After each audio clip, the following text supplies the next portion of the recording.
souls, young souls, and all my damn souls in between. Welcome back to another week of Old Soul in the Young World with your host, Jesse Ellie. Hey! Got it. Guys, it is lit on the show this week. It is poppin'. We have a very special guest, an artist, an entrepreneur, somebody who is self-made, made a name for themselves with their business, Self-Made Designs. Welcome to the show, Self-Made Zach. What's poppin'? What's up, yo? Thank you for having me. It's a pleasure to be here.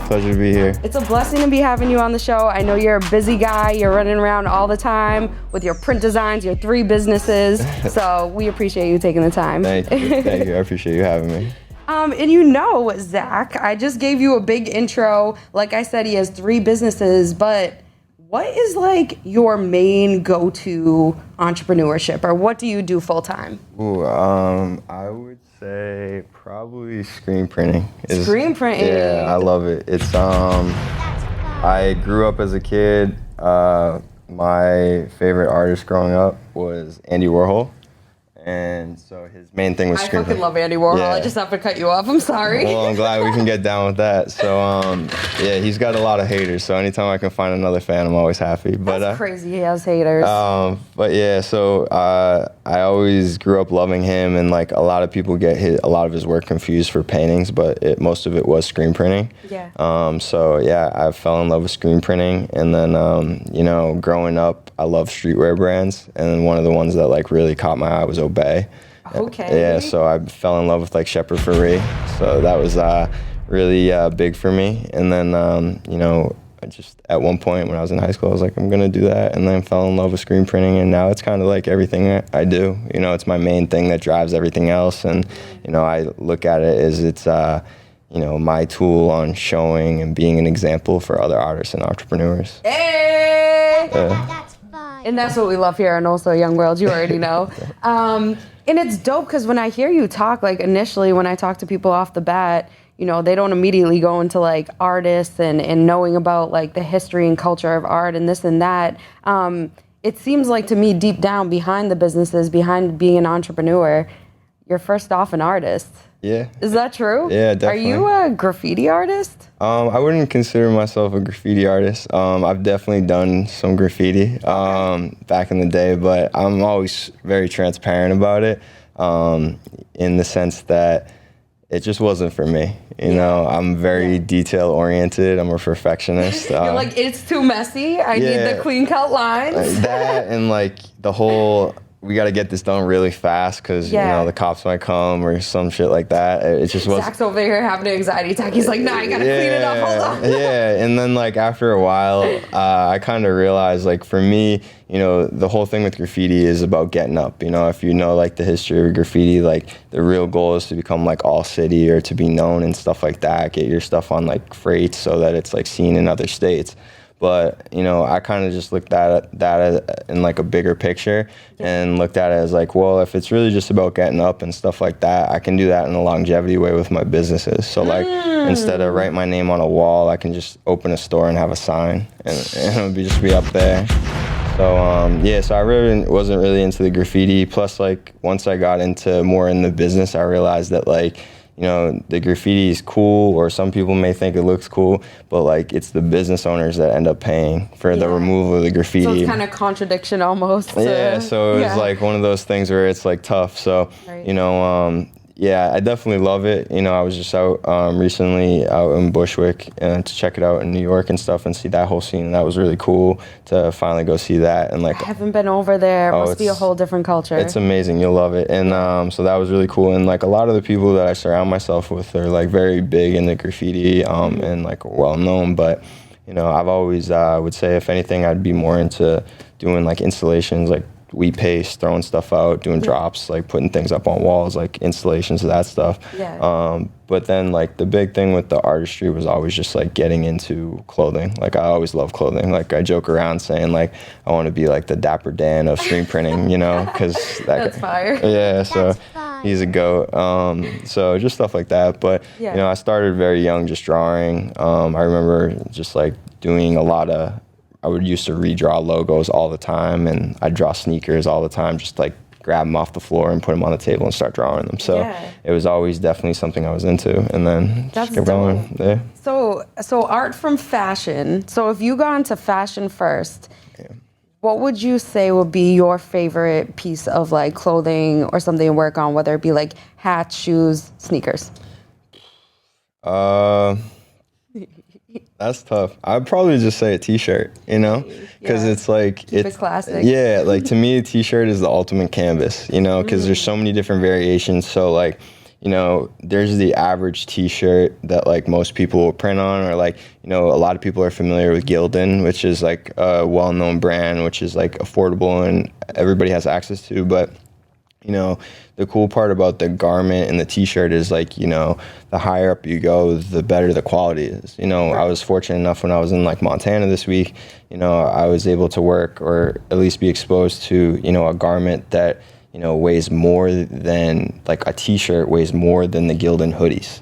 So the quality of the cotton, the threading is just like so amazing that it just has that weight and stuff. So does that have to do with like thread count and like material, like all that, and the stuff people don't think about unless you need to? Yeah, so there's a lot of stuff to it. So but yeah, that's why I'd probably just say the t-shirt, because like as simple as it is, it can get like super like detailed and super, you can go like a long way with it on how like far you want to take it, how nice you want to make it and stuff like that. So that's amazing. That's dope that you even like were interested to get into this, because I feel like personally it's such a rare art form, like that a lot of people don't know. I mean, anyone can buy a Cricut these days and make a shirt, which I'm sure we'll get into that, like the quick making to like the process of the quality of what goes into it. But when I was younger, like probably maybe the same time around when you started, like in high school, it's funny, I got really into, because of Andy Warhol, and I had a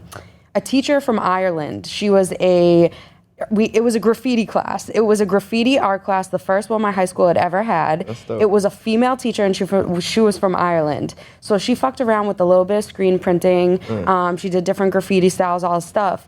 And she showed us documentaries and biographies and all this stuff on like old school graffiti artists and all that. Like it just opened my mind to this culture.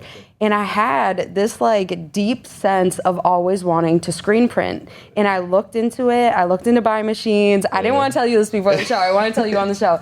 I love it. But I looked into it. I literally wanted to buy machines. It was actually like how you feel about starting it, like a passion, like you want to create a business. I had this idea of like making like a all-female printing business, like hiring all females, all women, different diversities, like all this shit. It was mad expensive, and it was a lot, and it deterred me from that goal and that dream. So I'm wondering on your end, your aspect, starting so young, I mean, we're talking a decade ago. Whether it be fund-wise, financially, or just like mentality-wise, just like how did you actually get your hands on working with printing material and getting into the scene of like screen printing? So like I said, I started in high school, and then like I remember I went to college for 2 years before dropping out. I went and studied architecture in Washington D.C. And so so I did that. You have so many hats, you guys don't even know. That's why I always got one on. So I did that, and I remember I'd be like sitting. I realized that I really wanted to do it, and I found myself losing focus in the classes. And like I love the design aspect of it, but like when we were doing like all the lectures and stuff, I would find myself, I'd be spending more time in my notebook, like developing the brand of Self-Made. Like you can look, I still have some of them, like my architecture notebooks literally just have like, you know, Self-Made written a million different ways. Like even with Self-Made designs, it was like, all right, how's it gonna look? It's gonna say SMD, like, okay, that's gonna get people's attention because like the younger generation will think that's funny, you know? So you already were building like a brand in your head before it was actually a brand? Yeah, and then like I remember the next step I took when I was at school is I started spending time like on YouTube, and I would just like watch this guy. I remember specifically I would watch this guy, and he was talking about how it was so easy to make a t-shirt company or brand or whatever, using a heat press and all that stuff. And I was like, oh, okay, that's how easy it is. Like, I'm going to do that then, whatever. And then when I dropped out of school, you know, I had to figure some stuff out. And then I was fortunate enough where I ended up getting a job working for Bank of America in the mortgage department. And like that actually like ended up giving me a lot of structure. It taught me a lot of business. And, you know, I leveled up through there very fast in the positions. But it also gave me like the freedom to like really start, you know, working on those passions. You know, a lot of people are still at school, so I was home by myself, like all that stuff. And I remember I bought the heat press machine. I landed a huge job. I was going to do this this job for the Boston Marathon, and it was actually it wasn't the Boston Marathon. It was like one of the teams running in it. But it was crazy because it was actually the one that got bombed. So it was crazy how it all happened. And like I remember specifically, like I waited to the last second to do the job. I had to order the transfers in, all that stuff. And I was like, oh, it's okay. I'm gonna bust it out. Ordered the blanks, whatever. And then I went to go use the heat press, never using it before or whatever, to do the job. And they were trash. Like I couldn't get them to work. I didn't know what I was doing. I was like so pissed. I remember I was just like swearing. I was like, this dude lied to me, like this YouTube guy, like he doesn't know what he's doing, like all this stuff. But it was just me. I had no idea what I'm doing. And it was funny because I got the heat press and I got a couple shirts that were decent and enough to where the team had shirts to wear. And I was just like, all right, I'm good. I'm like, I'm sorry. I called the customer. I was like, I'm sorry. Like, you know, I'm really big on quality. Like, I'm not just doing this for the money. So like, you know, I was only able to get a few shirts that actually like I was happy with.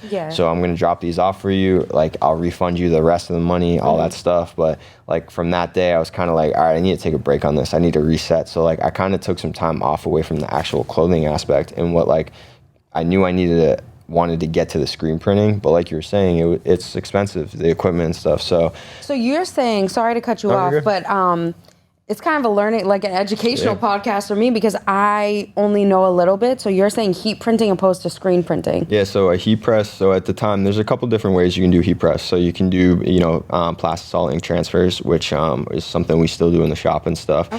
Which you actually screen print the image onto a transfer paper and then heat press it. So sounds like more work. So it's kind of the same thing. And then there's the vinyl Cricut, which is everybody's doing, which is like, all right, we're gonna take the vinyl, cut it on the machine, and then heat press it onto the shirt. And then so, you know, and then there's other one you can do like heat transfer patches, like velvet, all different types of stuff, foil. And so at the time I was just like, all right, I'm gonna do this. This is the easiest way. This is the most popular thing on YouTube at the time. So I was like, okay, let's go. And I didn't really see any of the informational screen printing videos until I was kind of defeated by the heat pressing. And that's when I was like, all right, I need to really find out about the screen printing. So I started watching a ton of screen printing videos. This one company called Cat Spit, they were doing a lot of DIY stuff, which I thought was cool. And then, you know, my guy, Ryan Moore, who is, you know, he started Ryan and he's like the guy when it comes to screen printing informational.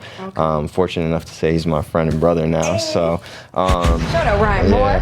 He's the man. He's the man. So I always attest like a lot of this to him. Like I feel like I wouldn't be where I'm at if it wasn't for him. And like, it's cool. He wrote a book about like starting a screen printing business called like How to Make It. And like mine is like, my thing is like, you know, you show people how to make it. I'm gonna show people how far you can take it. So that's my guy. And then like I started watching all his videos and watched some other videos and you know, I kind of just got to the point where I was like, all right, I gotta just do this. So it's funny because I got a Cricut. But the whole thing when I got the Cricut was... Oh, he got a Cricut. He admits it. I still have it. I still use it for certain things. The funny thing is, when I got the Cricut, I got it because my hands were starting to hurt from cutting all the stencils with the X-Acto knife for spray painting. So much work. Yeah, so I was like, I can just use the Cricut.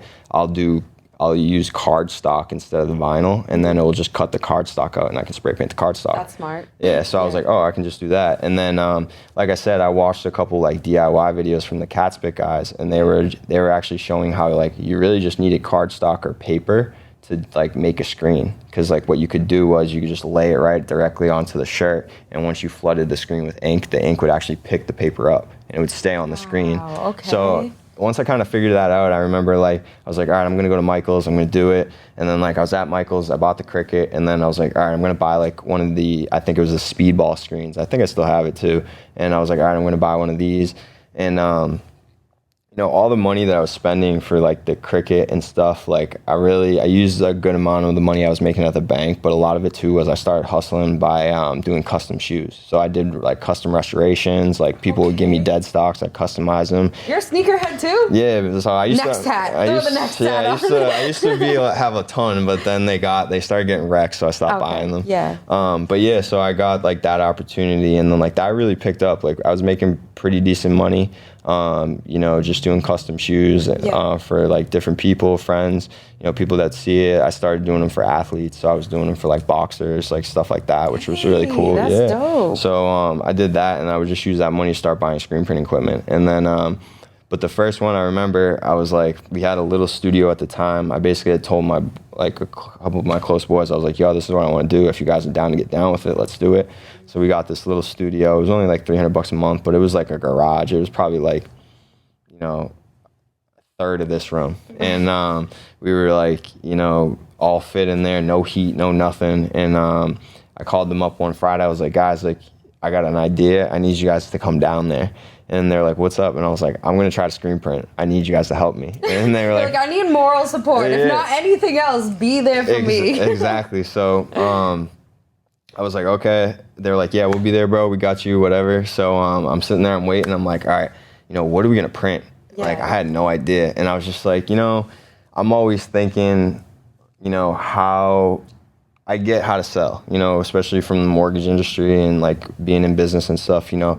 To sell is like you're building a relationship, you're building that connection between like the seller and the buyer, you know? Right. So when it came to that, I already had like branding in my head. So when I was coming up with the first design, I actually had like, you know, support your local artists. I had support local artists. Yes. And then I had like another random one that didn't make any sense. And I was just like, all right, support local artists looks the coolest, you know, like we're gonna go with that one. So I like made that, put it in there, put like our little old SMD logo that was like trash at the time, put that at the bottom.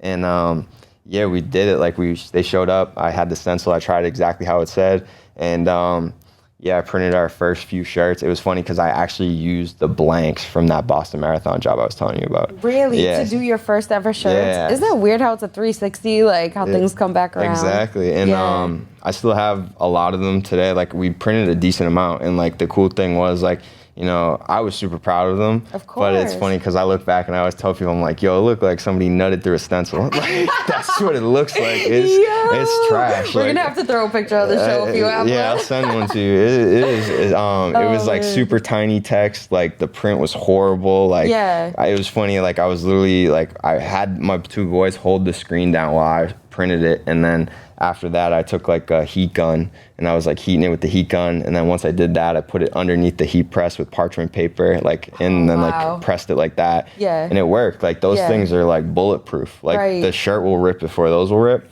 But yeah, I had no idea what I was doing. But I remember I went to the Celtics game the next day. I wore it so proud. Like got a couple compliments. Oh, that's cool. I made this. Yeah, self-made here. Yeah, I was like, oh, cool. I was like, all right, where this is it. Yeah. And then yeah, and then literally I just told myself, I was like, all right, it's go time. And then the next week, I remember I got out of work, I was taking the train back from the city, and I was just like, fuck it. I knew that there was a screen printing supplies company. I looked it up online. There was one in Avon. So I just like went to the bank, got like a stack of cash, and I was like, all right, I'm gonna go down there.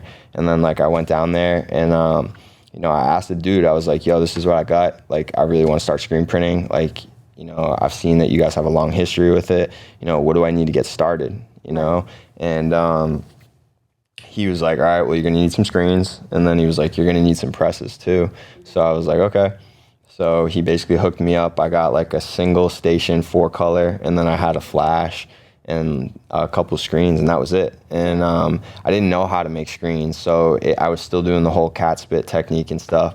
I like to call it, my viewers know this, I call it YTU. Yeah. Anybody can go to college for free. It's called YouTube University. As long as you study and you practice, we can all go to college. Yeah, so we've been saying that forever. So right here, you're my number one example. YTU, right here. Drop out, go to YTU. Exactly. So, so we did that, and you know, the screen process, like, I still had no idea what I was doing. Like, I joke around, I still don't know what I'm doing. But it's a lifelong learning lesson. Like, with everything. Yeah, we're always learners. Yeah, or what J. Cole says, fake it till you make it, and then once you make it, then, you know, then you fake it again. So, but with that, you know, I look at it as, you know, I didn't know what I was doing. I was lucky, you know, me, I'm a geek in anything I do, whether it's business, screen printing, art, like whatever I'm doing, I look at it as nowadays, it's like, come on, it's 2022. Like, if you go into any room or you go into any situation, you didn't do your research or you look it up online or whatever, that's on you. Right. So I was already looking at it as like, all right, you know, how can I make this work? I was able to find another screen printing shop that actually did pre-made screens, which is cool because we actually offer that service now to other printers. So I remember I got them to make like our first like nasty support local artist screen, and it was like dope. Like, I was so happy about it, like all that. And then, you know, I started running those, and it was cool. You know, we were just like making some crazy. And how many years ago was that when you made those first T-shirts you printed that you're talking about? 2014. 2014? Yeah. Y'all heard? Yeah. Y'all heard? If you guys heard what I just heard, I heard time, consistency, effort, never giving up, because that's literally what it is. From 2014 to 2022, he's still learning, still making his business. And what I just want to bring up that like repetitively kept coming up through that story is that you had mentors. You had multiple jobs, multiple streams of income, and you kept taking all the knowledge, all the income that you had, and putting it back in to this dream that you started. It wasn't like, oh, okay, that didn't work, so I'm gonna go try this. That didn't work, so I'm gonna try this. It was like, that didn't work, so let me try it again. That didn't work, well, let me try it again. It's like anybody listening in who's trying to be an entrepreneur, a t-shirt printer, a podcaster, whatever it may be, it takes steps in your process to get there. And it's not one step, it's not 5 steps, it's not 500 steps. You know what I'm saying? It just keeps going. And it's up to you if you want to stick with it. You know what I'm saying? So I just want to shout you out, Zach. Just real quick, give you the praise you deserve, because it's not easy to be consistent in today's day and age with all the outside influences. So it's dope. Yeah, no, I was fortunate enough. It's funny that this came up because I've loved telling people that this is a great mentality to have. But I just recently had an awesome talk with some very, very big people about it, and they agreed 100%. And it's like, you know, success is super boring, you know, and and the reason why it's super boring is because, like, you know, we all make up success in our own opinion, you know, so like your success is different than my success, but you define it. So it's like, this is my success to me, right? You know, I want to say it's the book, it's either 48 Laws of Power or it's Think and Grow Rich, but like one of them talk about like how you want to think things all the way through, right? So it's like, all right, this is my like form of success for me. Like, now it's like, all right, I want to think it all the way through. How can I break it down to like me sitting right here in this chair drinking this glass of champagne? You know, it's like, it starts here, I'm going to leave here, do this, whatever the case is, right? But I say it's boring, and I try, especially when I go to the high schools and talk to the kids, I tell them it's super boring because, like, you know, life, especially nowadays, is filled with distractions. You know, so many. Like, oh yeah, we're gonna have a party tonight. Oh, my family wants me to do this. Oh, my mom wants me to, you know, come help her with this, or whatever the case is. You know, and it's making those sacrifices to being like, nah, I gotta get this shit done. I want this. You know, so, and it's tough. You know, you know, it's definitely something you gotta accept as a person and know that you're on your own journey, because like, you know, it's going to be tough for your friends and even your family to understand and know how to like support or deal with that. So it just comes back to like self-belief. But yeah, I like I said, you have these upper conversations with these other people and stuff, and like they all agree, you know, it can be very boring. It's just a matter of like how dedicated you're going to be to it. Exactly. So, and how worth it is to you, because if it's that worth it, if you love it that much, is like how we're talking about it, that those sacrifices, they don't feel like sacrifices in a way. It just feels like what you're supposed to be doing. Do you know what I mean? Exactly. It's like, it is a mentality though, and anyone listening in, it's not, I'm still learning. You know, I had a conversation before we started today with my producer, and it was about that conversation. Will you give up family birthdays? Can you give up going out with your friends? Can you this, that? Because you want your dream to be what you have in your head physically. Like, how do you take it and manifest it into what it's supposed to be? You have to dedicate and sacrifice. So I just appreciate you like sharing that knowledge, because you know, people don't see behind the scenes the blood, sweat, tears, and time that goes in. They just see the end result. You know? They see the dope T-shirts you wear, but not the 10 years that led up to the dope T-shirts. And all the mess-ups and all that stuff. But yeah, so that's how the original started, I would say. And then like ever since that, I've just been running with the screen printing. You know, it's weird, to be honest with you. Like, it's funny that you asked like, oh, the graffiti and stuff like that, because you know, when we got the gym, well, what's now the Gym for Artists, it was originally just the self-made studio. And when we first had that, you know, I like had this envision that I, like, you know, you're not going to be the screen printer. You're going to be this like famous mural artist. And like, so I was like really into that. And then like, you know, for the longest time, screen printing kept popping itself up. You know, it'd be like, all right, you know, it's here, it's doing this. Or like, you know, we needed to make extra money. So I'd go run out, pick up a few jobs, bust them out for them. And then we'd have all this extra cash. And then I'd go back to like painting the walls in the studio so I could practice, you know? Exactly. And because like that's where the Gym for Artists name came from, is like I just started to understand that like, you know, a lot of people, especially with an art, it's like, you know, you're only as good as your last piece, is all a lot of people say. And like I agree with it in the same way with athletes. You know, you're only as good as your last game. Like you could have dropped 40 the game before, but you didn't drop any of the last game. So like, you know, so like I always tell artists, you know, you should be really training like athletes. You know, like how many artists really get up and work on their craft every day?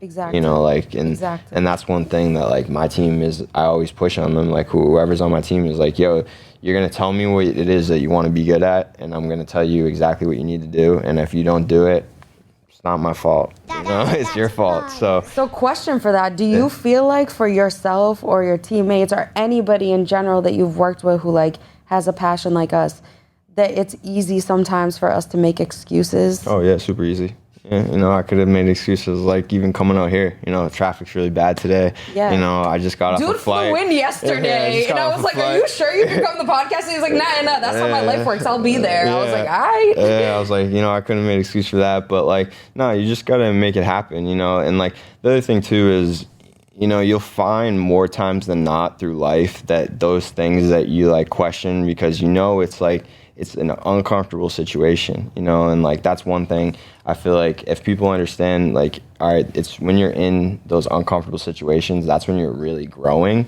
If people, you know, double down on that, like as Nipsey would say, like that's when you'll grow, you know, because like you'll really get to that next level. I mean, if we stay in comfortable situations our whole lives, like you could stay in your house for the rest of your life, especially with Uber Eats, all that stuff. Yo, literally. So it's like, you got to look at it as like, all right, no, we're going to do this. You know, even some of the meetings, like one of the meetings I was in, like they brought it up this week. They were like, you know, dude, nobody asked you to go to Texas to get trained. Nobody asked you to fly out here to Montana. You were like, I'm doing this. Right. And it's like, yeah, man. You took the initiative and the first step, you know? And that's the thing that people wait. Like they're like, oh, it'll come to me. If it's meant to come to me, it'll come to me. Yeah, that's the case sometimes, and that's a great saying to live by. Like, what's meant to be is meant to be. Yeah.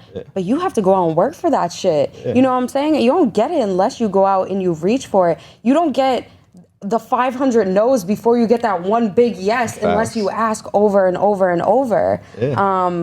So yeah, it's dope. Yeah, no, that's it just comes down to that, and just like being like, you know, you touched upon a really good thing, is like, you know, really being passionate. And then like that's one thing that I try to tell people is like, you know, we get so wrapped up into like what everybody else defines as success that it's like, all right, I gotta live my life through that, you know. And it's really bad because, you know, if you can find that passion in life, and it can be anything, you know, like I was fortunate enough where mine was in the art realm, which I like noticed at a younger age. You know, I didn't even know at a young age that it was going to be screen printing, you know, but like I just stuck with it. I tried a lot of things. Like, you know, you'll talk to some of the close people with me and they'll be like, yo, this dude can do a lot of shit. Like, he has a lot of skills. And it's like, yeah, because I had to try out all this shit just to get figure to where out I'm supposed to be. that I really like this shit. Right. But, you know, one thing that I always tell people is like, all right, if you can figure out what that passion is, right, then you just look at it as like, all right, now I'm going to take it to the top.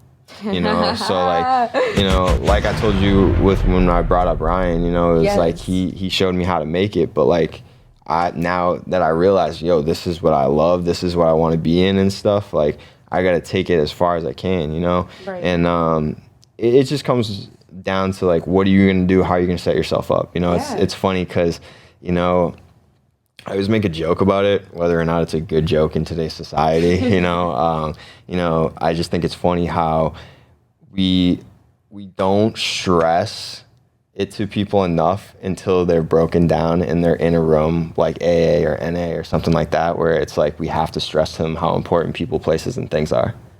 But if you focus on your people, places, and things on a daily basis, they'll control everything you want to achieve, you know? Exactly. So, like, you've already talked about it, like, my mentors, like, I give the credit to them, and, like, it doesn't stop with them, you know? Like, I was having a talk with, like, my brother, my mentor, I'm going to say this, and he's going to watch this, and he'll be like, I told you to stop doing that stuff.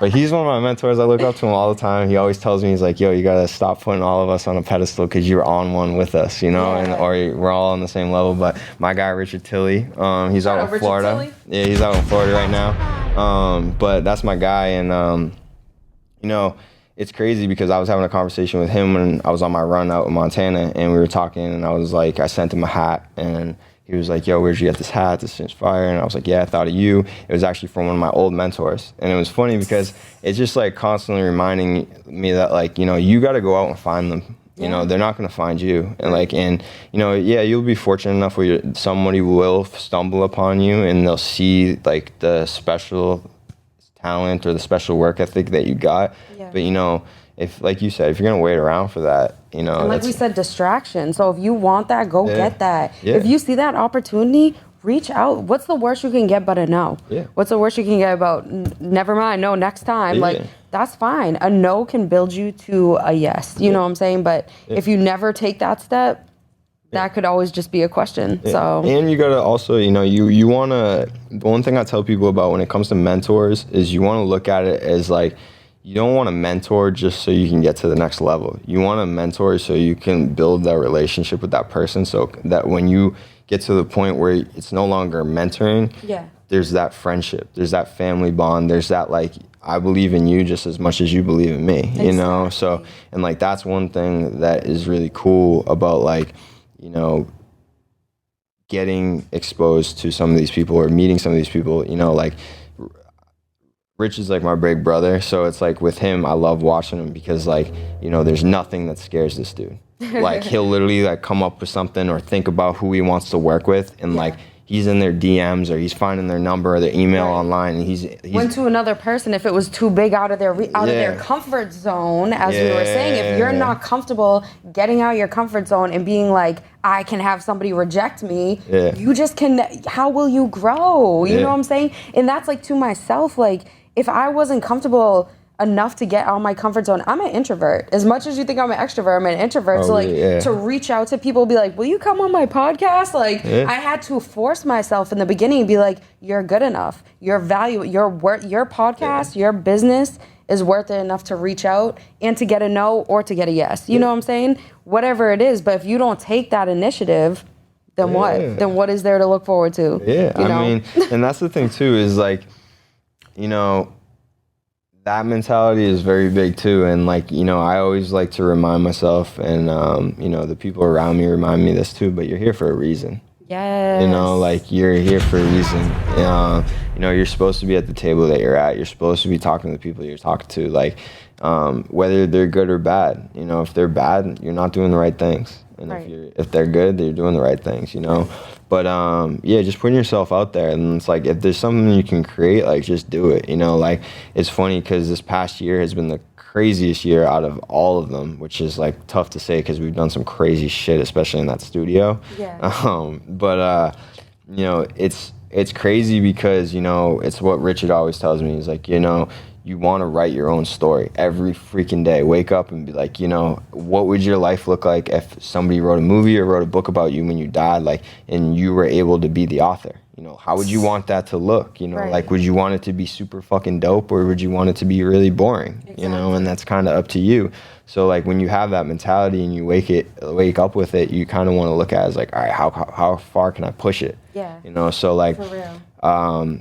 I like telling this story. It just recently happened, so I always gotta say, shout out my mom. That's a big thing to her. Shout out moms all over the world. Yeah, happy Mother's Day. Happy Mother's Day, mothers. But you know, this will be after Mother's Day, but you know, it's all good. But my mom, you know, my mom's a big influence in who I am and how I got to where I am. She's always been my biggest fan, but she's also been very hard on me, and which I appreciate, you know. Yeah. And she's always exposed to me to like the best everything, whether it's like, you know, this is who's the best in this is who's the best, like, I want you to watch this stuff, I want you to see it, you know. And it's funny because, you know, one of my favorite people, like idols, all that stuff, is Coach K. So he was a basketball coach for Duke, and like he just retired, so this was his last year and stuff.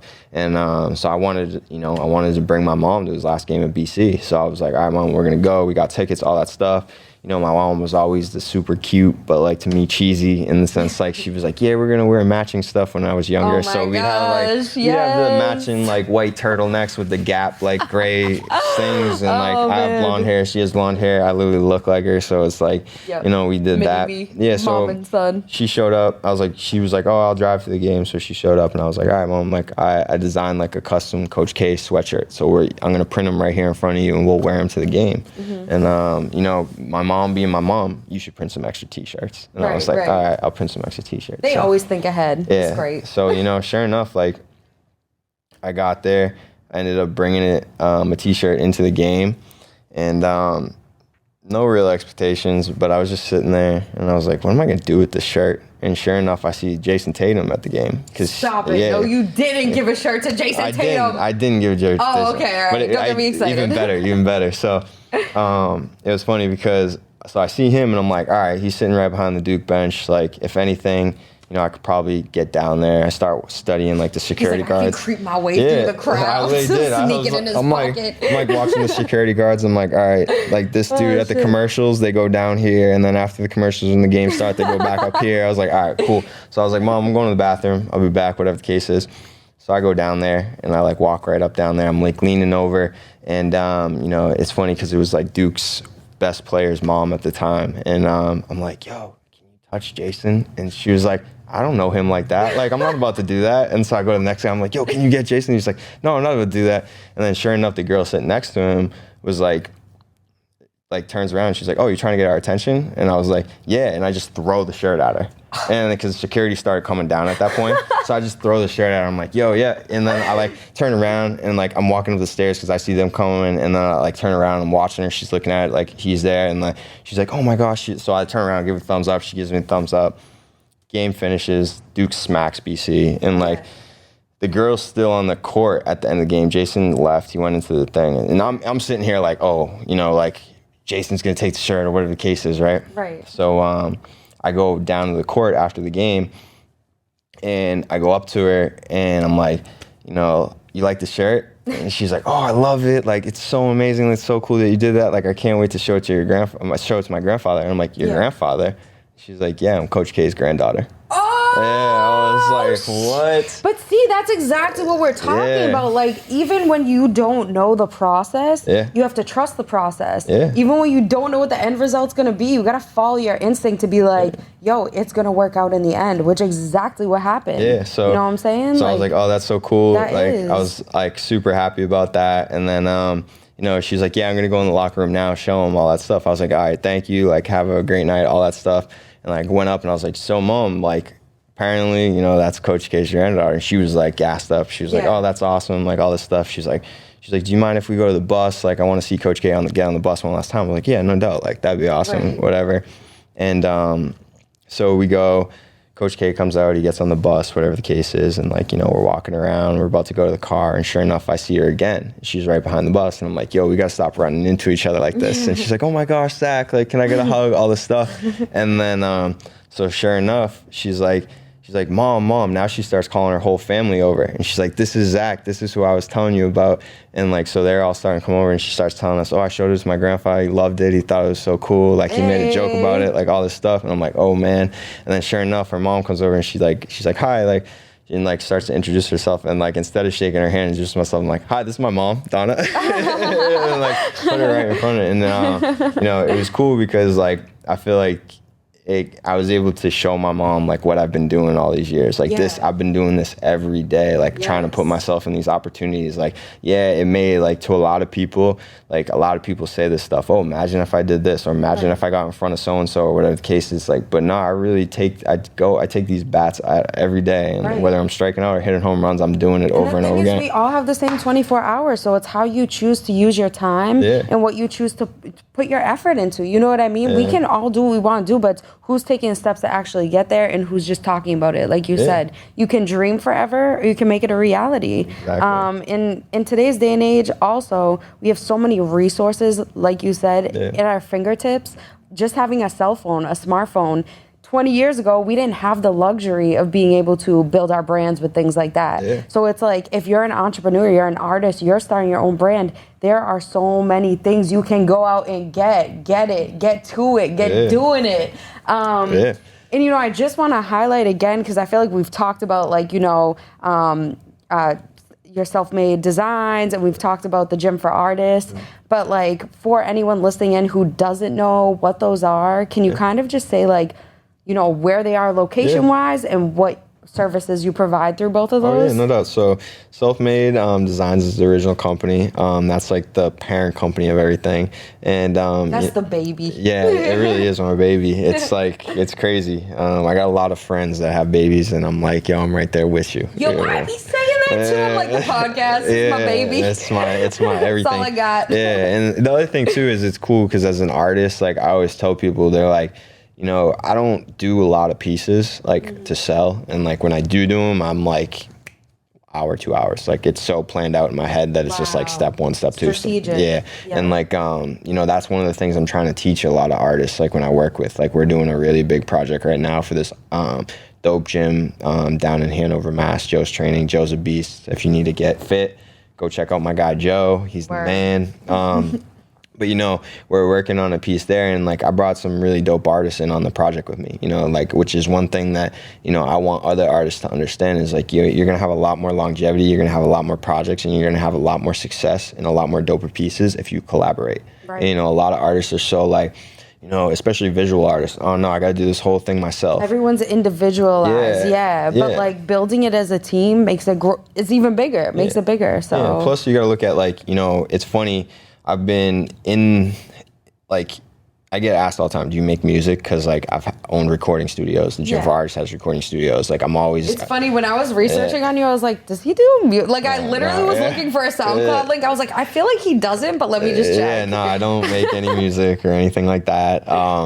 I could, like, I feel like I've studied it to the point where it's like, all right, I could probably figure this thing out, but no, I don't do any of that. I stay away from that. But, you know, it's funny because I use that as an example, you know, like when I'm studying stuff, I try to think outside the box. So I'll think like to a different genre before I'll think about the genre that I'm actually working in. Right. So like, for example, when it comes to like murals and stuff like that, like I think of tracks, and I'll be like, all right, like some of my favorite songs have a shit ton of features on them. That's what made it so fucking dope. So it was like, I look at it as like, you know I'm super skilled, and like, all right, I could go bust out this mural and stuff, but if I bring this dude on and I bring this dude on, you know, it's gonna take it to a whole nother level, and we can get it done faster, you know? So it's like, looking at it in that perspective, you know, how can we delegate, how can we spread it? You know, I've been just trying to do that, and with the Gym for Artists, it's been like super helpful. So, you know, with Self-Made Designs, it's the parent company, it's the baby. We have that. We do a lot of stuff through that. Like it's kind of tough because as much as I'd like it to just be a clothing brand and a screen printing company, you know, it's so tough. So because people will hit us up for X, A through Z, you know. So so yeah, we have that, and then what else? Oh yeah, the Gym for Artists. It's just a collaborative space, you know. And one of the things with that was just not letting me control it. Yeah. Like how do you want it to grow, or how do people need it to grow? Yeah, you know? because it's all really about supporting local artists, so like giving a space for artists to be able to create. Yeah. And then I think you also said become members or have, you know, open locations where they can shoot music videos or do paintings or, which is crazy because we don't have many spaces like that around the Boston area, like kind of artist lofts, I guess, if you could say it like that. Yeah, and that's the thing too, is like because we don't have a lot, it's been a struggle. You know, it hasn't been the easiest thing. Like, you know, you're obviously going to get like a lot of naysayers. You're also going to get a lot of people that don't believe in it. Yeah. But it's because of the history that's come with it. You know, like you got to look at it when it comes to artists specifically, and it comes to artist spaces. There's not a good track history. No. Like there's like fires. There's bums. There's like people not paying. Turns into like poor broke artists who just like the starving artist thing, which I hate, and all that stuff, and like so it has a very bad rep. So like taking all that in, I knew personally, I was like, all right, I have to be very strategic like this. So like for example, the Gym for Artists, it has personal studios that people rent out and all that stuff, but like we have the memberships and stuff. But like the thing that makes it what it is the handbook I developed. Like, there's a handbook that runs that shit. You developed a handbook? Yeah, like, I developed handbooks, systems of operations for all my companies. You're so logical and artistic at the same time. I'm like, damn, you're like both brain. You're not right or left. You're like a good middle. It's tough to live with, I'll say that much. But tough to live with myself. Yeah, so, but yeah, so I have a handbook, and like that's really what runs it. The handbook, like if something goes wrong within the studio, we know we need to adjust the handbook. Yeah. It's not like something else. It's like, all right, this needs to be tweaked because if we did this in the handbook first, like this wouldn't have happened. Yeah. So like that's what, even when we have our community meetings and stuff, like on a monthly basis, like I'm telling them, like, think about the way the handbook's set up. It's set up for your success and for your comfort. It's not like set up for me to be some dictator. Like especially with the Gym for Artists, like it's not even set up for me to make a shit ton of money. Like this past year, I turned it into a nonprofit because I wanted to set it up so that like I looked into the business side of it and I was like, all right, so I'm already doing memberships with everybody, right? So if I turn it into a nonprofit, I looked into like the business behind a nonprofit. So these memberships, now that they're a nonprofit, we can consider a subscription. So if it's a subscription to a nonprofit, what happens at the end of the year is all these people that have been paying towards this stuff for their studio or stuff to invest into themselves, they get a tax write-off. Nice. Yeah, so like all that stuff. So that's why I tell people, it's like, if we have to change something, it's because somebody fucked up. Right. Somebody messed up at some point, and we had to do this. So that's why I say it's really, I give a lot of the credit to the handbook because like the thing too is, that handbook protects us. So if somebody were to come in here and be like, y'all are just a bunch of artists or whatever the case is, it's like, not here. Right. Like we've had situations where, the cops are showing up the next day and it's like, okay, what are we doing? All right, we're going to sit there and we're going to watch the security cameras for mad long and like, we're going to deal with it. But at the end of the day, they see that handbook, they see the guest book that I have that everybody has to sign in on. Like they see what it sounds like, it's like covering all your bases. You know what I mean? Like as much as you want to be artistic and follow that free spirit, I guess you could say, it's also the balance of being logical and pre-planning, pre-production, pre-planning, making sure that, like you said, if something goes wrong, you know how to backtrack it on course. That's what goes into a good business. Like as much as, like I said, you want to be an artist, there has to be a balance. So anyone like, trying to start your own business or be an entrepreneur, it's fun. It's like it is fun in games, but it's not all fun in games. You know what I mean? There does have to be, that consistency of like, okay, no matter what, this is what we're going by. And that's how you become successful. You know what I mean? Success is built also by putting things in place, not just going off the, like freestyle and everything. It doesn't always work out. So it's actually funny that you say that, going off the freestyle. So I was on the plane last night and I was like, all right, I just got like a 13 like a couple months ago, so I actually have space on my phone where I can like look at stuff. Right. So I'm looking at like notes that are like on my iCloud from like back in like 2016, 17, stuff like that. And it's funny because I was looking at a note that I wrote myself I was in Jamaica with my parents and we were celebrating. We didn't want to do Christmas here with everybody, all that hassle. We were like, we'll just spend the money and go away. Yeah. So we did that. And I remember I was sitting on the beach and I wrote this. And it was funny because in the thing, I started laughing when I was on the plane because it was like, you know, I'm talking to myself while I'm writing, and I'm like, you know, you're really good with the whole go with the flow thing and stuff like that. You know how to make it work, but like, you need to have a schedule. You need to have this structure. Like, if once you have the structure, it'll take you to the next level. You're talking about talking to yourself in writing. Like, you wrote that to you. Yeah, I mean, that's when exactly. Like, I look at it as like anything you do, you know, it's sad because, you know, you're not taught what school is made for, because school is not made for what it's really made for. Like, in all reality, you're going to learn how to learn. Right. And if you understand you're going to learn how to learn, you understand that you never stop learning. Exactly. So like, when I write, when I read, when I watch videos or whatever, I don't really watch too much TV. So it's like, when I'm doing all those stuff, you know, I'm looking at it as like, it's for me. Yeah. It's not for anybody else. Like, I'm not doing this for you. If anything, the only person or people that I say that like I'm doing anything for is for my parents, because I want to make them proud, because they did everything they could to put me in a position where I could have this life, you know? So with that, like, I look at it as like, when I'm writing, I ain't writing to somebody. It doesn't have to be perfect. I'm literally writing to myself. So whether it looks like shit or whether I'm swearing while I'm writing and stuff, it's coming back to me. I'm the one that's going to read it. So it's just the mindset that I was at that time. But, you know, like, the structure is everything, because, like, going back to what you're saying, you know, you're very, like, this side of the brain and that side of the brain. And it's like, I had to develop that. You know, I used to always tell my team and stuff like that, and I still do today, but like, they kind of get it now. You know, I don't have to say it. It's just proven, you know? And it's, you know, you really, as an artist specifically, like, if you're an artist in any genre, you need to approach yourself in a 50-50 split. You need to approach yourself in 50% creative and 50% business. Because it's like, you know, you could be the most creative motherfucker in the world. And trust me, I'm connected to a lot of very good creatives. Like, we're talking skills out the ass, right? But they don't have the business. So they're still where they started. Or 20 vice years versa. ago. If you have all these ideas about the business, you know how to do everything, run it, money, blah, blah, blah. But you don't have the ideas. Can't formulate that idea. And that's why there are a lot of collabs, because it's usually a business-oriented person coming together with a creative to make a business. It's dope when you find somebody who has both. So again, shout out to you, Self-Made. Thank you. Appreciate it. Yes. But yeah, the structure is a lot of it, you know, and like, nowadays, I feel like it's about how can I even be more structured, you know, because like it goes even further, you know. You want to become a leader or you want to have a business. Like, if you want to have a business, you got to understand, like, one, you're going to have to be a leader, not a boss, because bosses are whack. They suck. They don't know. I love that you said like, a leader. Yeah, like, anytime somebody calls me a boss, even when my own people call me a boss, I get like, ugh. Like, why'd you just say that? Like, don't say that. Call me by my name or call me by something else, but don't call me that.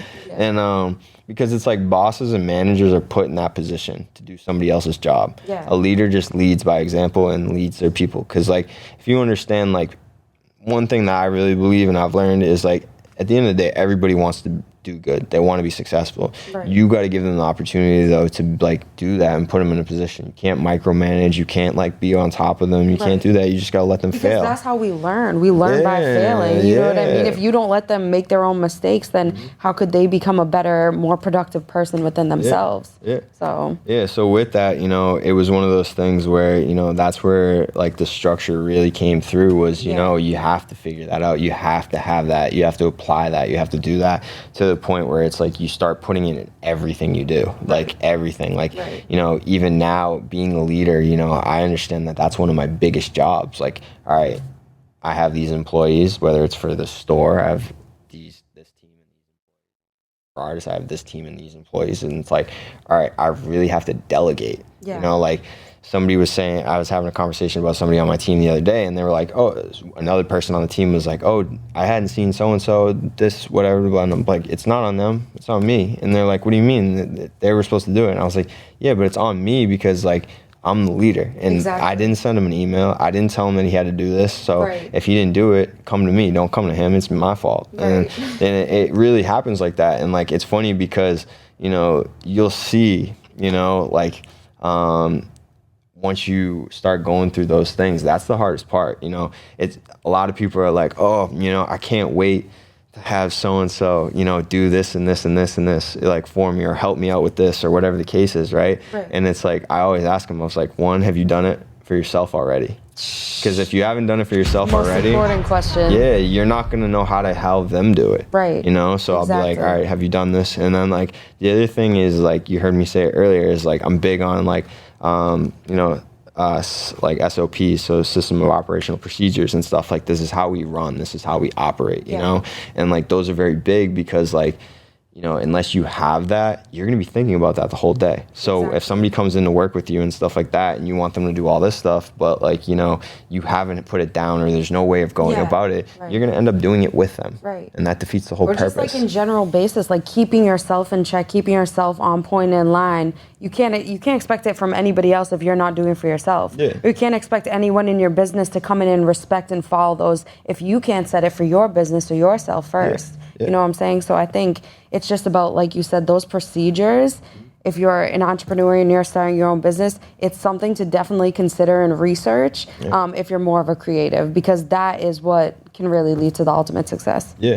And I would suggest like starting it like as soon as you can. Like the one thing that... So you said, like, don't wait? Is that what you're saying? Yeah, don't wait. Like, especially when it comes to like putting it all together. Because like, you know, I just gave you like the secret to it, you know, like I said, like the handbook runs that, right? So it's like I can send this handbook to another person in another state and they could have a gym for artists. Exactly. You know, and that's... But it's about, and you know what, I'm going to shout out Money Mav because he came, I know you guys are cool and he came on my show before, but our episode was called Applied Knowledge because that's what we spoke about. Anyone can have knowledge and you can do your research, but if you've been researching for all these 10 years and you never took everything you learned in your mind and applied it, what would you have? You know what I'm saying? So that's literally for you, for your workers, for anyone who's starting something, any knowledge, research that you're acquiring, take it and apply it, because without applying it, you are literally just keeping it to yourself. You're not sharing the secrets. You know what I mean? Well, you're not even doing it. Like, and that's the other thing. You're not even doing it. Yeah, like just do it. Like literally, like Nike, just do it. Just do it. You know, like you got to just do it. You know, my producer says that to me all the time. Shout out Slam. Yo, seriously, and like that's all it comes down to. You know, it's funny because like, you know, it's still fresh in my head. So like I just had, when I was in Montana, like one of the things I had to do was like, you know, I had to, they put me through a stress test. What? Yeah, so the stress test, like... What was that about? I mean, it's about quality. Like, the reason why I want to work for this company is because, like, you know, they're gonna be the best. So it's like how you can work under pressure?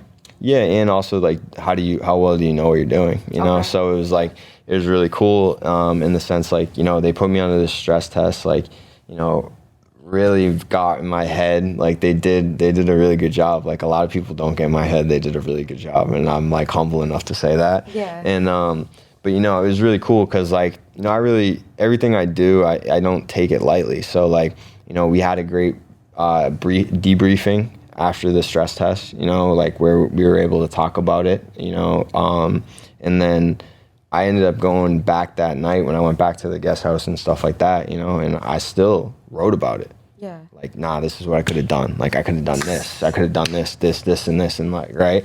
And, you know, I was really appreciative because when I did that, I got a response, and they gave me their response to, like, what they said, right? Yeah. And one of the best things, like, it's funny because, like, this is one of my favorite hats, right? And it's funny how everything works, right? And so I'm going to tell you a story and I'll show you a hat. Ready?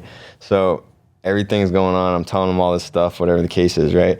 And he was like, he says it, he was like, something like, yo, you're super knowledgeable, really book smart on this stuff, right? Mm-hmm. You just need more time and like to this and you'll get to the top, whatever the case is. Right. And he ends it with, you got to just, he's like, you know, you'll get there. You just got to pay your dues, right? Yeah.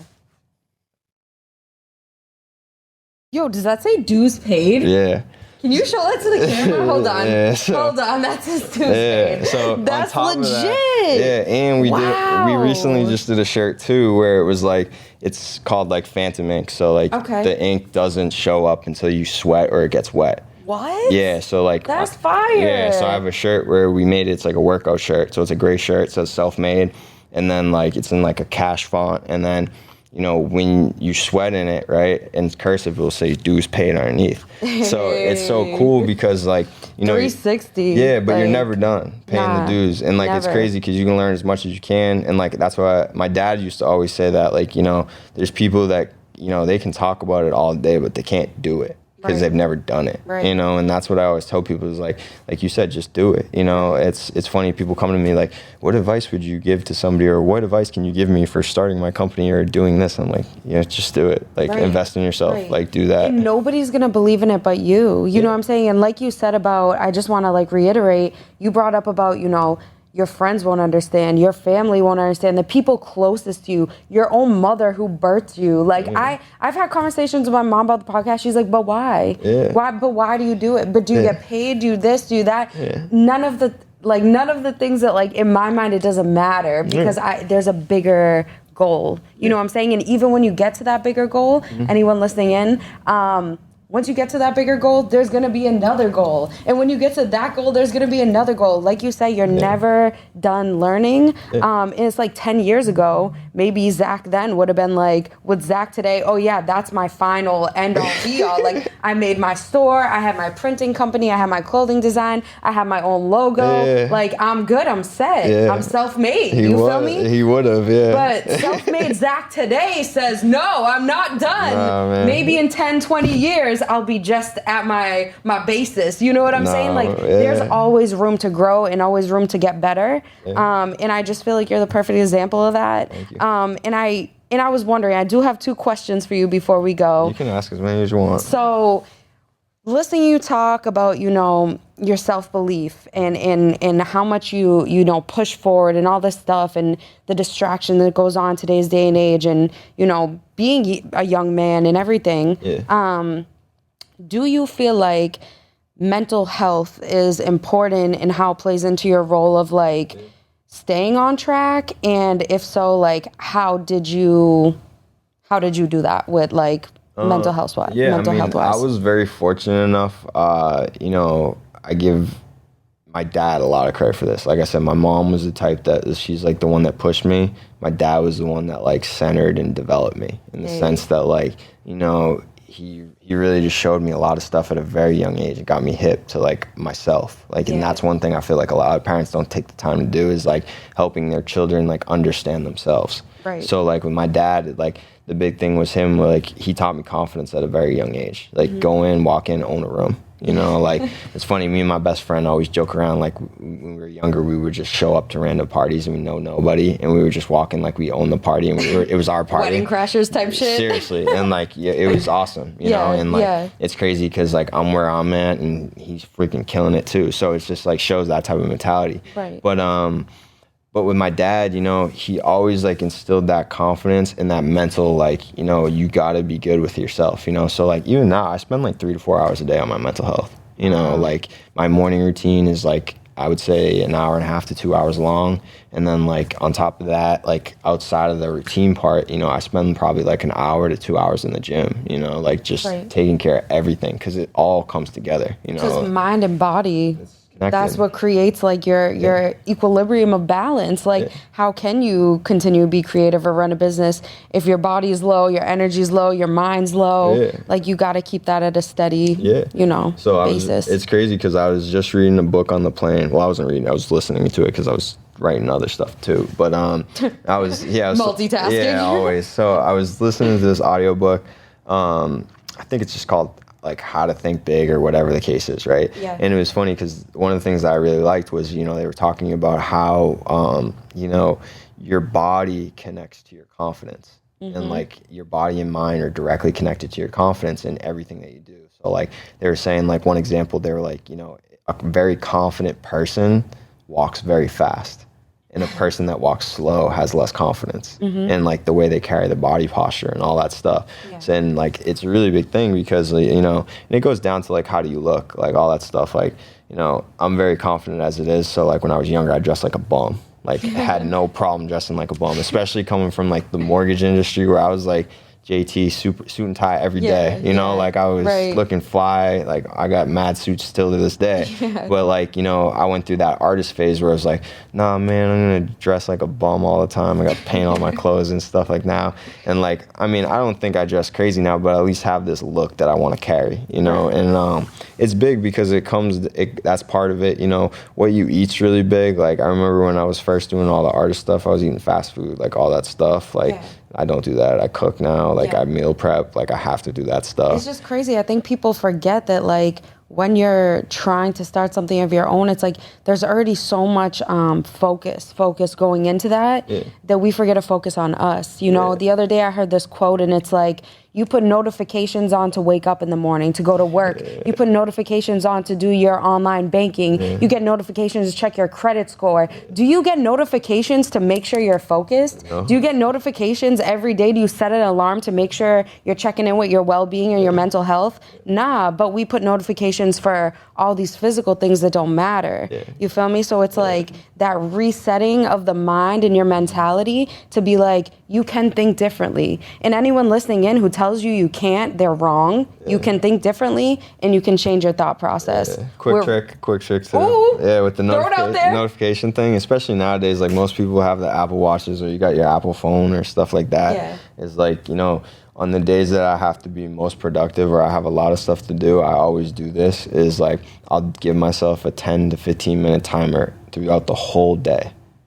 The whole freaking day, there's a 10 to 15 minute timer going off. So it's like constantly making myself conscious of like, all right, this is what I just did in 10 minutes. Did I use this 10 minutes or did I just fucking bullshit this 10 minutes? Right. Like, was it really worth it, or was like, could I use it better, you know? And like, keep tabs on yourself. yeah, because like, even like, you know, it's tough because like this is the biggest distraction, you know, like, but it's also the biggest tool. Exactly. So it's like, you know, you have to really look at it as like, how are you going to use it, you know? And like, you know, social media is the toughest thing because like it's probably the number one marketing thing right now, but it's also one of the things where it's like the fakest marketest thing right now. Exactly. You know, because you could do statistics and you could look at some of the biggest companies, right?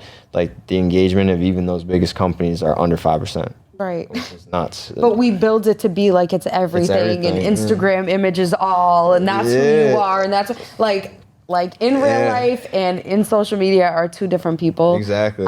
It's just a tool, like you said. And you know, people listening in, anyone young trying to start a business, I hope you remember that it's a tool, and it's something that can be positive. It's something I'm trying to learn to use it just for my business. Anything else is a distraction. So just try to cut that shit out. That's really all it comes down to. Reminding yourself, giving yourself daily reminders, and being good with yourself and your mental health and your body. You know, it all plays into one. Yeah, and you before you go move on, you brought up a really good point though. Like the other thing why people struggle with it is because like, you know, we're so far gone about like the purpose of life. You know, like the purpose of life at this point is like so misconstrued by everything that goes on. It's like, and I was very appreciative for being out in Montana with this to see this. And even when I was in Texas, you notice it too. Like obviously there's big cities in Texas, you know, everything is definitely bigger in Texas, by the way. But you know, people get so far gone on what the purpose is. You know, like, oh, I want to be famous. Oh, I want to have all this money. Oh, I want to have this. It's like, even underlying that, people even forget that there is a purpose. Like, why? I'm sorry, look at you. Your skin, your blood, your bones. You have a soul. You have something within you that's making you who you are. There has to be a reason why you're here. You know what I'm saying? The fact that we even like stop to forget every day, I'm a miracle. It's a miracle that you're born and you're here and we're on a fucking planet floating in space in a universe that nobody knows. Like, you know what I'm saying? Like, sorry to cut you off, but no, it's crazy. People don't even realize that there is a purpose to life. People just wake up, they go to work, they start a family, and then they die. You know what I'm saying? Like, exactly. And it's crazy because like, so, you know, my guy got me into it. Like everybody in the world has been telling me, yo, you gotta watch 1883, you gotta see Yellowstone, like you're gonna go to Montana, you gotta watch these shows, right? But when I was in Montana, I started watching 1883, which was about the Oregon Trail, right? And it was super cool because like it's showing you one, how freaking crazy it was back then, like the way of life, right? But it's showing you like, yo, that was life. Life was just about living and surviving. You know, it wasn't about being like the dopest screen printer in the world. You know, it wasn't about, you know, having a cool clothing brand. It wasn't about having the best podcast of all time. It was just like, yo, I'm going to live my life, like, and enjoy it. I'm going to wake up. I'm going to love my family. I'm going to enjoy my family. I'm going to protect my family, and I'm going to make sure they're good, you know? And like, it's crazy because you can reflect on it. It's like, how much do we really spend enough time doing that nowadays? And we were in tune with the aspects of nature, and now we just like rape our resources from the land. Like, okay, question mark. Like, where did things become, you know what I mean, backwards? Like, so Yo, I feel like we could go off. We could go off. Yeah, so like going back to that, to cut that part off, it's just like, you know, if you gotta, when it comes back to the mental health, I always will bring it back to the mental health thing, you know, you gotta understand, like, with that mental health, it's just about being like, can you live? You know, and like, I look at so many people in this world as examples, you know, especially, you know, older people that didn't have the resources, or like, you know, you figure mental health just became cool like a few years ago, if it wasn't like a couple years ago because of COVID. Like, I feel like COVID forced people to be like, all right, mental health, you know? Yeah, right. But it's like, you know. But isn't that fucked up that all this time, it's like it took us to shut down the world for a couple years and people to start getting mad depressed because they didn't know how to be alone with themselves. Yeah. That's what it was. We realized that people couldn't be alone without going to work and having the everyday distractions. COVID was awesome, but it kind of sucked too, because then it like kind of gave away some of my secrets. Like, I was always by myself. I was always working. You're like, damn it, now everyone knows. Yeah, I was like, you gotta be a loner to win. That's what it is. I was like, damn, now everybody's trying to do their own thing. Right, like, all that Everyone's stuff. starting a fucking business. It's fine. So, but nah, it's like, you know, spend time on that stuff. Spend time on yourself, because like, the big thing that I always tell people, and like going back to my guy Richard, like he tells everybody, Richard's that type of guy that like, he wants to change the world by changing every person that he comes in contact with. And I admire the fuck out of that, you know? And like, you know, one of the things that he like will tell everybody, and I say this to people too when I'm talking about myself, is like, you know, my businesses, my work is only as good as I am. Right. You know, like, if my mental is not there, my work's not going to be there. My business ain't going to be there, you know? Like, and your mental is like directly directly reflected in everything that you do, 100%. Whether you notice it or not. Exactly. You know, so it's huge. Mental health is everything, if you ask me, because I wouldn't be here if I had weak mental health. Hey, appreciate you saying that.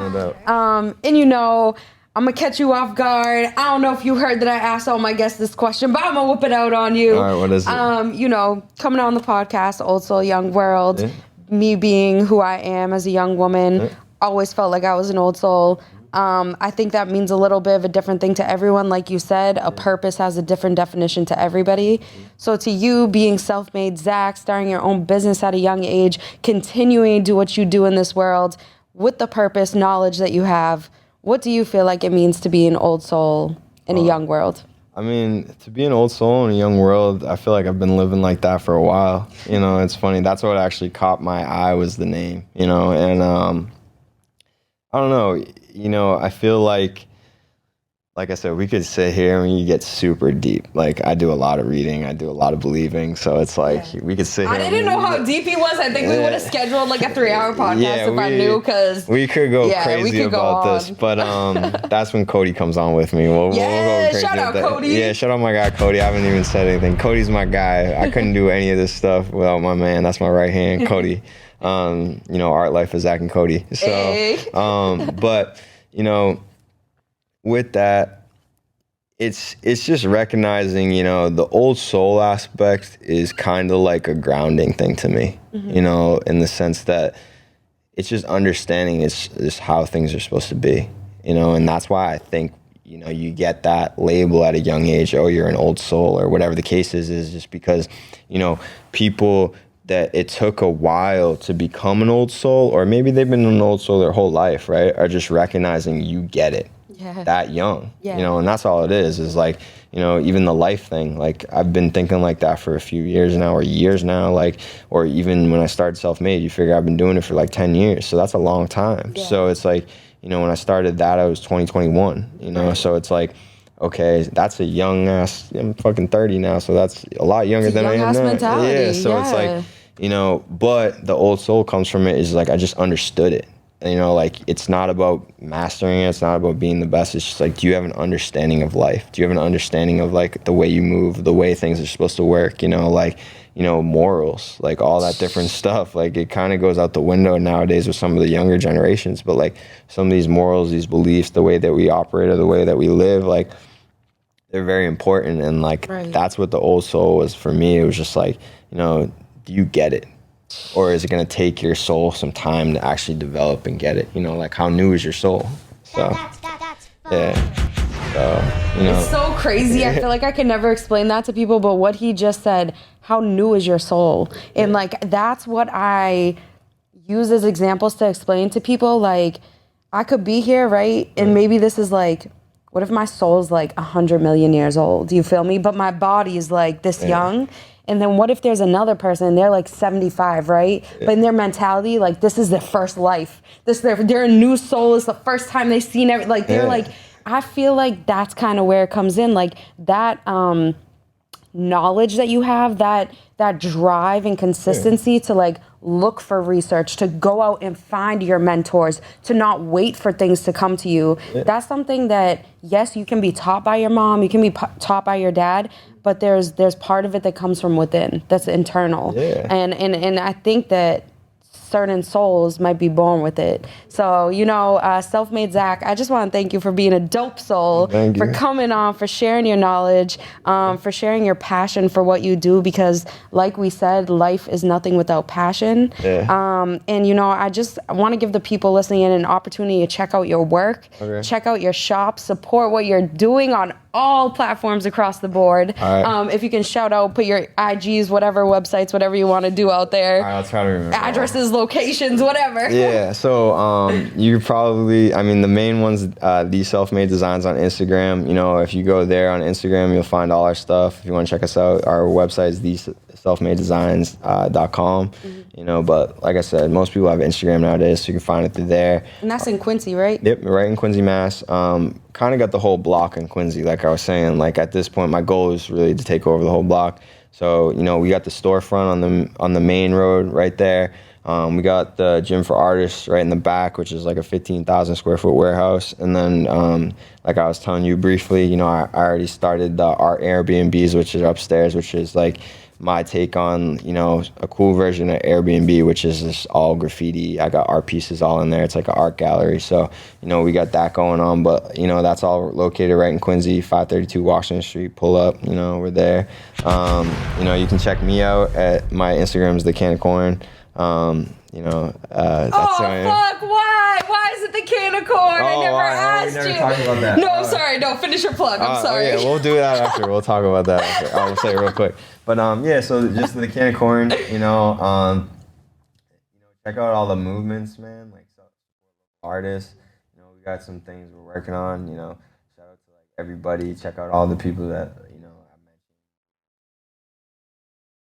all that stuff, you know, all those companies, Rock, Grindnet, like check them out. They're all doing big things. I wouldn't be here if it wasn't for them. All that stuff, you know, and just everybody, you know, we talked about a lot of cool people, you know, Mav, that's my guy, you know, Hero, that's my guy, all the people, you know, but at the end of the day too, talking about, I just want to say like the support local artists movement, like a lot of people get that confused, you know, like they think I started that to get other people to support artists and especially local artists, and it's not, it's for artists to support artists. You know, like at the end of the day, we're all artists, you know, and like I believe that, you know, you could be like, to me, yo, if you can cut somebody open down the middle and work on the heart, that's fucking art. If you're a mechanical engineer and you can build a whole aircraft, you're a fucking artist. Yeah, that's crazy. Like, so, but it comes down to like, you know, we got to start supporting each other. You know, I still don't understand why it's easy for people to post on their story like a million times a day, like about fucking Drake, but nobody can post about me. Like, I'm not saying that I'm Drake. I don't know why 200 people can like a picture I put up of myself, but can't get 100 likes on a podcast. We're not sure. That's what it is. Sex sells. Sex sells. Art doesn't sell, but we're trying to get there. We're trying to get there, you know. But yeah, it's like, so support local artists. You know, check that out. It's gonna keep going. I'm not gonna stop that. If anything, you know, I'm gonna let that organically build. And then like, you know, the gym for artists, like just check out for that. You know, the goal is to put those everywhere. You know, I really believe that those are gonna be like the next, you know, platform for creatives to really take it to the next level. You know, and the reason why I think it's taken to the next level, because it exposes you, you know, like how bad do you want this? Like we had a great conversation, you know, before getting on this about like a bunch of different people, and like it's cool because, you know, for the most part, all those people are still successful now. They may not have been successful in the gym, but the gym helped them realize what they needed to do. And that's what the gym does. Like whether you're going to work out to lose like a gut and get a six pack or whatever the case is, you know. It's the confidence. Yeah, and consistency, you know, knowing that it's gonna keep coming. So yeah, just check it out. Those things. Hit us up. Call the shop. Whatever the case is. You know, Hey. hit her up or whatever the case. But yeah. So to finish the name, you know, my full name is Zachary Acorn. So don't forget that. You know, Okay. Zachary Acorn. So yeah. So when I was younger, you know, kids always abbreviated things, especially when you're in high school. I went to Zavarian Brothers High School in Westwood. Shout out Zavarian. I attribute a lot of my professionalism and my growth to them. I really don't think I needed college because of that. Mm-hmm. But all dudes, rowdy as fuck. Like we were just like crazy kids. But you know, everybody called me Corn. So like, corn this, corn that, whatever the case is. And then like I started spray painting, so I was like the can of corn. Oh, yeah. That makes sense. So plus I was fortunate enough, like one of my favorite classes we had, I think it was like Chem 2 it was, in high school, and we watched like the movie about corn. You know, that one that everybody saw, and it was like corn's in everything. Corn's in everything. Yes. So like when I saw that, I was like, oh, fuck yeah. I'm going to be in everything art. Like, I'm going to be in everything. You're like, that's me. Yeah, I am everything. I'm going to be doing this. I'm going to be doing that. Like, I'm going to be in this. And, like, you know, it's funny because, like, I had to do that. Like I said earlier, I had to be in everything to find what I want to do now. So, yeah. So that's where the can of corn came from. Hey, that's dope. And you know, guys, on that note, I just want to say that it was so dope to have Zach, self-made Zach, can of corn on the show. Yeah. Make sure you check out all his businesses across social medias, websites. Go check out the storefronts. Again, that is Self-Made Designs. That is Artist for Artists and Gym for Artists, all around the same block in Quincy. Or you can hit him up on IG.